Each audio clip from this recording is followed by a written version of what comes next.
শাকিবের কাজ নিয়ে মন্তব্য করার আমি কেউ নই। ঢাকায় সিনেমার গ্ল্যামারাস তারকা নুসরাত ফারিয়ার এই এক বাক্যেই ফুটে উঠেছে ইন্ডাস্ট্রির রাজা শাকিব খানের প্রতি তার গভীর শ্রদ্ধা। সাম্প্রতিক এক সাক্ষাৎকারে দেশের শীর্ষ দুই নায়ক শাকিব খান ও আরিফিন শুভকে নিয়ে অকপটে নিজের মতামত জানান তিনি, যেখানে ছিল সম্মান, প্রশংসা এবং নিজের কাজের দর্শন সম্পর্কে স্পষ্ট বক্তব্য।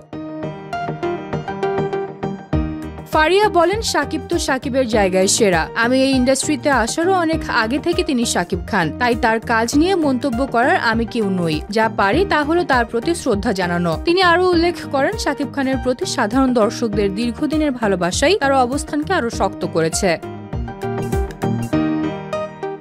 অন্যদিকে জনপ্রিয় নায়ক আরিফিন শুভকে নিয়েও সমান উচ্ছ্বাস প্রকাশ করেন নুসরাত ফারিয়া। তার ভাষায়, শুভর একটা বিশাল অ্যাকসেপ্টেন্স আছে, ওকে সবাই পছন্দ করে, তার কাজ মানুষ ভালোবাসে। অভিনেত্রী জানান, দুজনের সঙ্গেই তার সম্পর্ক অত্যন্ত বন্ধুত্বপূর্ণ, যা কাজের সময় আরো সহজ পরিবেশ তৈরি করে। ফারিয়া বলেন, আমার সঙ্গে যারা কাজ করে, নতুন বা পুরনো, আমি চেষ্টা করি এমন আবহ তৈরি করতে যাতে হা হা হি হি করতে করতেই কাজ শেষ হয়ে যায়। এই স্বস্তির পরিবেশে আমাকে ও আমার সহশিল্পীদের আরো ভালো কাজ করতে সাহায্য করে।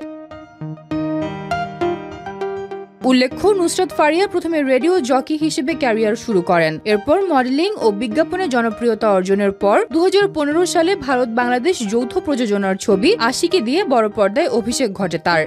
অঙ্কুশ হাজরার বিপরীতে অভিনীত সেই ছবিটি ছিল বাণিজ্যিকভাবে সফল, যা তাকে রাতারাতি ছবি জঙ্গনে পরিচিত করে তোলে এবং পরবর্তীতে পুরো ক্যারিয়ার গঠনে গুরুত্বপূর্ণ ভূমিকা রেখেছে।